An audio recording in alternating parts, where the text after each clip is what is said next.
Pernahkah kamu mendengar suara gamelan dari balik kabut saat mendaki gunung? Hati-hati, karena bisa jadi itu bukan suara manusia. Di balik kabut Gunung Parang, tersembunyi sebuah desa yang tidak pernah ada di peta dan konon siapapun yang masuk tidak akan bisa kembali. Cerita ini berdasarkan kisah nyata yang selama puluhan tahun hanya dibisikkan dari mulut ke mulut.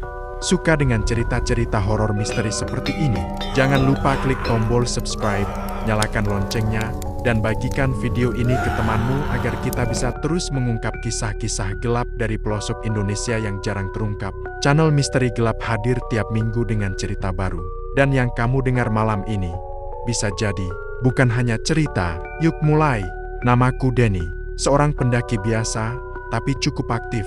Dalam 5 tahun terakhir, aku sudah menaklukkan berbagai gunung di Pulau Jawa. Aku bukan pencari sensasi, tapi ada satu cerita yang membuatku penasaran setengah mati tentang Gunung Parang di Purwakarta. Gunung itu tidak tinggi-tinggi amat, bahkan tak masuk jajaran favorit para pendaki. Tapi bagi para pemanjat tebing, Parang punya reputasi kuat. Dinding batu vertikal setinggi ratusan meter yang disebut sebagai The Wall of Java. Tapi bukan tebingnya yang aku cari. Ada cerita tua beredar dari para warga lokal, tukang ojek basecamp, sampai kakek-kakek penjaga warung di bawah gunung.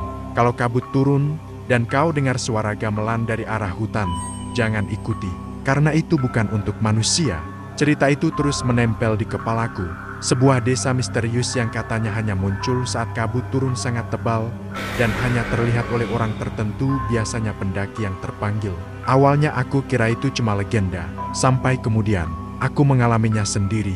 Aku mendaki bersama 2 temanku, Reza, teman kampus yang sekarang kerja di Bandung, dan Aldi, teman masa kecil yang jadi barista di Jakarta. Kami bertiga berangkat dari base camp sekitar pukul 9 pagi.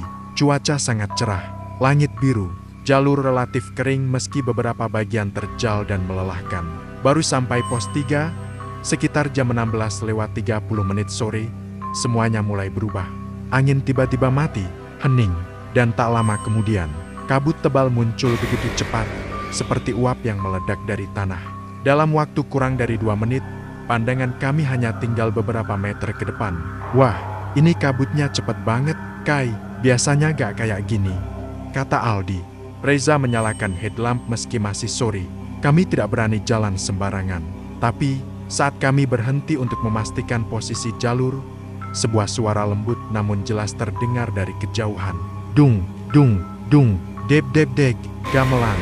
Tidak keras, tapi cukup untuk membuat kami bertiga saling menatap. Itu suara apa? Bisik Reza. Kayak, gamelan ya, jawabku. Aldi nyengir.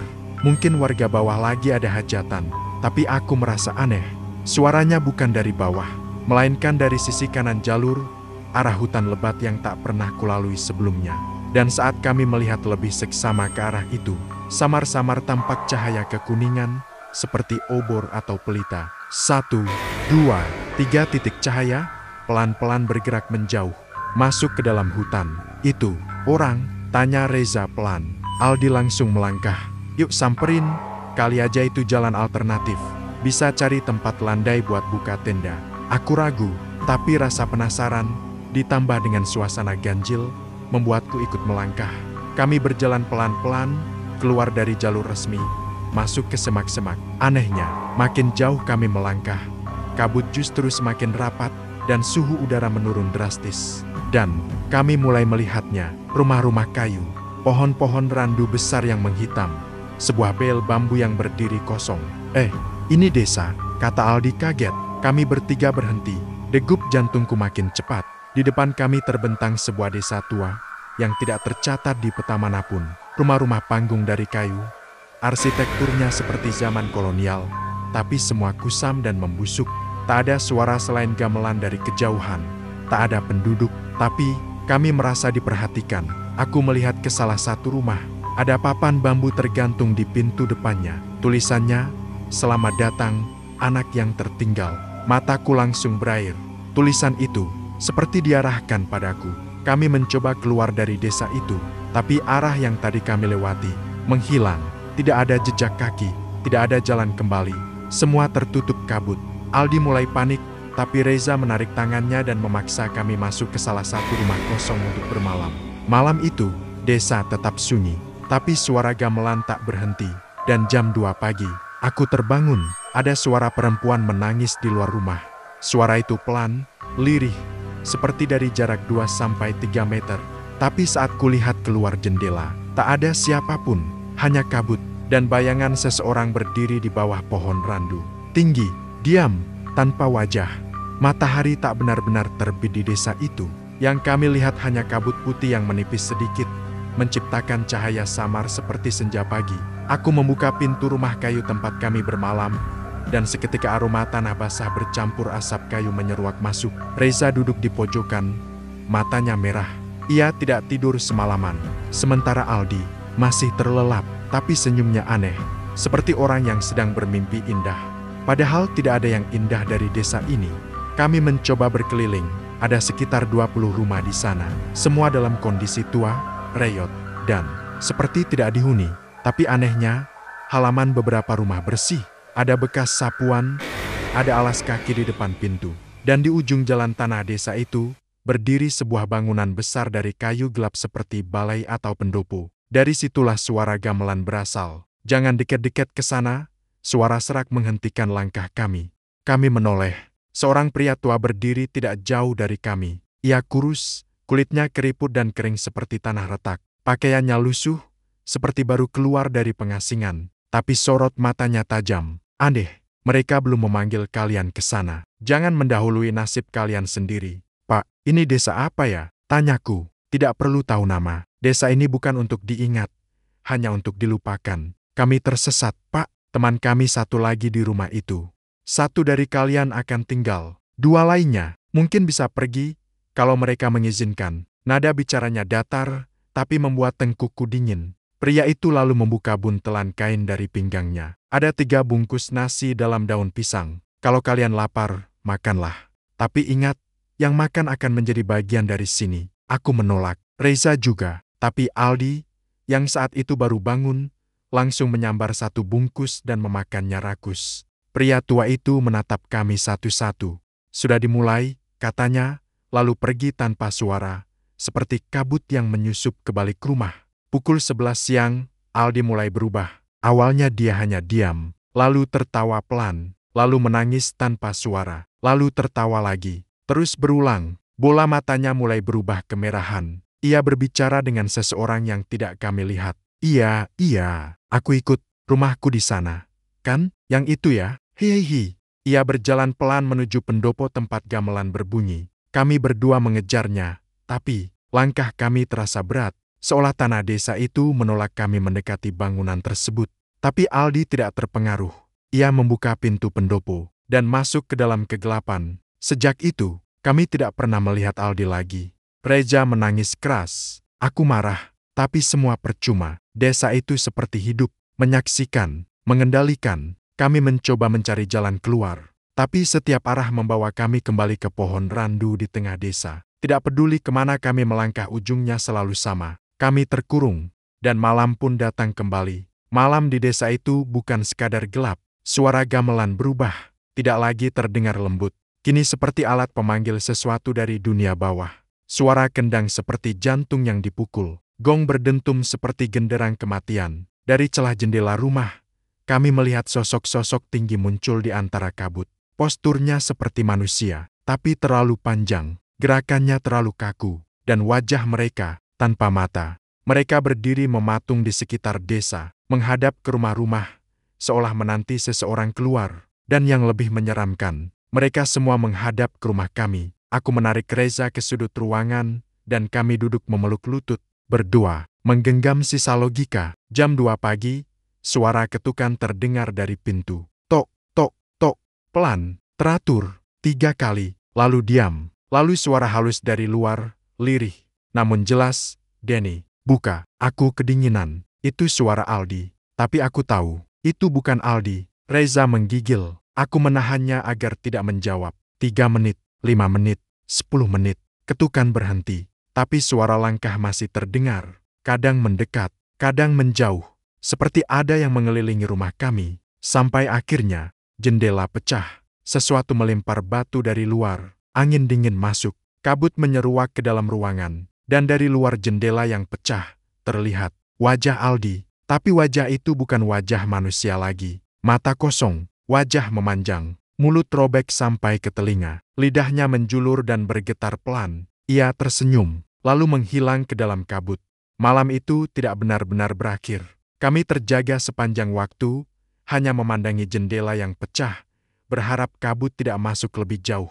Tapi tak ada angin, tak ada suara, hanya sunyi, dan tatapan yang terasa dari balik dinding-dinding bambu rumah itu. Pagi datang dengan cahaya kelabu. Reza masih duduk di pojokan, memeluk lututnya. Matanya merah. Ia terus bergumam, Aldi belum mati. Itu Aldi. Dia nyari kita. Dia cuma nyasar. Tapi aku tahu, itu bukan Aldi. Aldi sudah jadi milik mereka. Kami memutuskan untuk keluar. Tak bisa menunggu lagi. Desa itu perlahan menggerogoti kewarasan kami. Kami kembali ke arah pendopo, berharap menemukan petunjuk. Tapi pendopo itu sudah berubah. Atapnya runtuh separuh. Dindingnya hangus, dan di dalamnya terdapat ratusan boneka jerami menggantung, semua dalam posisi duduk bersila, kepalanya menghadap ke langit. Di tengah pendopo ada lingkaran merah dari darah kering, dan di dalamnya sesosok tubuh terbungkus kain putih. Bungkusnya seperti pocong, tapi bagian kepala terbuka, dan itu wajah Aldi. Matanya tertutup rapat, mulutnya tersenyum, tapi senyum itu terlalu lebar, terlalu paksa, dan tubuhnya bergerak meski tidak bernafas. Reza hendak masuk, tapi tiba-tiba terdengar suara berat dari belakang, jangan sentuh. Kalau kau membangunkannya, dia akan membangunkan yang lain. Pria tua itu muncul lagi, tapi kali ini, wajahnya tak sama. Kulitnya lebih pucat, tangan kirinya buntung, dan dari telinganya keluar cairan hitam. Waktumu tinggal 1 malam lagi. Jika kalian tetap bertahan, kalian akan menjadi bagian dari desa ini. Kami cuma mau pulang, teriakku. Semua orang yang datang ke sini bilang begitu, tapi tidak semua bisa kembali. Kami bisa lewati kabut terakhir, kan? Kami bisa keluar. Pria itu menatapku lama, lalu mengangguk pelan. Bisa, tapi hanya jika kalian tidak menjawab panggilan. Saat malam terakhir datang, kalian akan mendengar suara yang sangat kalian kenal. Jangan jawab, jangan lirik, jangan buka mata. Kalau kami jawab, maka jalan keluar akan tertutup, dan kalian akan kembali. Sebagai mereka, malam itu datang. Terlalu cepat. Langit berubah ungu. Kabut turun lebih tebal dari sebelumnya. Udara menusuk tulang. Dan suara gamelan kembali menggema tapi kali ini bercampur jeritan, tangisan, dan tawa Aldi. Kami bersembunyi di bawah bel bambu. Membacakan doa. Berpegangan erat. Kami tahu, ini malam terakhir. Jam 1 dini hari. Suara langkah mulai terdengar. Samar, pelan, dari arah jalan desa. Lalu suara itu berhenti tepat di depan kami. Dani, pulanglah, ibu sakit, kami tunggu kamu. Itu, suara ibuku, persis, dengan nada dan tekanan yang sama seperti saat aku kecil. Aku tahu itu bukan ibuku, tapi hatiku, runtuh. Reza mulai goyah, ia membuka mata, mulutnya mulai menjawab. Bu, ini Dani, bu. Aku menutup telingaku dan menggenggam tangan Reza. Jangan jawab. Itu bukan ibu. Tapi suara berikutnya terdengar lebih tajam, lebih menusuk. Reza, ayahmu di sini. Jangan bikin malu keluarga. Itu, suara ayahnya. Ayah yang sudah meninggal tahun lalu. Reza menangis. Tangan kami terlepas. Ia berdiri perlahan, melangkah menuju kabut. Aku mencoba menahannya.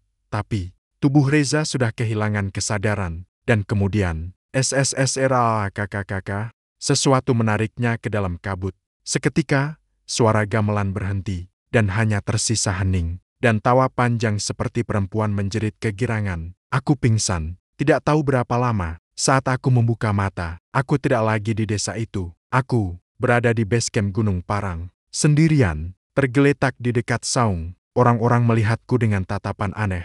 Mas, sudah 5 hari Mas hilang. Kami hampir lapor sah. Teman Mas mana? Teks bawaan. Aku ingin bicara. Tapi tenggorokanku kering, ponselku mati, jam tanganku retak, dan dari jauh, aku mendengar suara gamelan. Sekilas, sejenak, lalu hilang. Aku tidak bisa tidur berhari-hari setelah kejadian itu. Tubuhku kembali ke dunia nyata, tapi pikiranku masih terperangkap di balik kabut Gunung Parang. Suara gamelan masih kadang terdengar lirih di ujung malam. Aroma tanah desa tua itu masih menempel di ujung napasku. Dan yang paling parah, Reza dan Aldi tidak pernah ditemukan. Orang-orang bilang kami tersesat. bahwa mereka jatuh ke jurang, atau mungkin keluar jalur dan diterkam binatang. Tapi tidak ada bukti, tidak ada jejak, tidak ada mayat, hilang, seperti ditelan bumi. Aku coba menceritakan yang sebenarnya tentang desa gaib itu, tentang gamelan, tentang kabut yang menyesatkan. Tapi mereka menganggapku trauma, beberapa bahkan menuduhku halusinasi. Tapi aku tahu, apa yang kulihat nyata, terlalu nyata. 2 minggu setelah turun gunung, aku kembali ke Purwakarta, diam-diam, sendirian, bukan untuk naik lagi. Tapi aku ingin memastikan satu hal. Aku menemui Pak Salim, kakek tua penjaga warung di base camp, yang dulu sempat bilang kalimat ini. Kalau dengar gamelan dari arah hutan, jangan diikuti. Saat aku datang, ia langsung mengenali wajahku. Kamu, yang hilang waktu itu ya? Sendirian pulangnya. Aku mengangguk. Pak, saya dengar gamelan. Saya lihat desa itu. Saya masuk ke dalamnya. Wajah Pak Salim mendadak serius. Ia mengambil segelas teh, menyerahkannya padaku, lalu duduk di sampingku. Kau adalah yang keempat yang berhasil kembali. Keempat, sejak tahun 1999, sudah banyak yang terpanggil, tapi cuma 4 orang yang bisa keluar. 3 lainnya, semuanya hilang akal. Gila, aku diam, napasku tertahan. Desa itu, desa nyata. Pak, dulu namanya Kampung Wangsit. Dihapus dari peta sejak ke 1937. Karena semua warganya hilang tanpa jejak dalam satu malam. Puluhan orang, rumah-rumah kosong, tapi suara gamelan masih sering terdengar sampai sekarang. Kenapa desa itu muncul kembali? Pak Salim menatapku. Karena belum semua yang hilang kembali, mereka masih menunggu. Menunggu siapapun yang terpanggil untuk menggantikan. Tapi kenapa saya bisa pulang? Karena kamu menolak suara panggilan. Itu kuncinya. Suara gamelan hanya pintu masuk, tapi suara yang kau kenal, itu adalah rantai penarik. Aldi dan Reza, mereka sudah jadi bagian dari desa. Dan kelak, mungkin kau akan mendengar suara mereka juga. Aku pulang, dengan tubuh lengkap, tapi jiwa tak utuh. Dan malam itu, mimpi itu datang. Aku berada di desa itu lagi. Tapi tak ada kabut, langit merah, rumah-rumah terbakar. Boneka-boneka jerami menari di tengah jalan. Dan dari ujung pendopo, Aldi dan Reza berdiri di sana. Tangan mereka melambai, mata mereka kosong. Tapi senyum mereka seperti memanggil, ayo pulang, dan sudah waktunya kembali. Aku terbangun, basah keringat, detak jantungku berpacu seperti genderang, dan keesokan harinya, ada satu hal aneh terjadi. Aku membuka Google Maps, tak sengaja zoom ke area Gunung Parang. Ada satu titik kecil, tak bernama, tapi jika kamu zoom lebih dalam, kamu akan melihat tulisan samar, nyaris seperti bayangan, desa yang menunggu. Dan saat kamu klik, Maps-mu akan tertutup sendiri.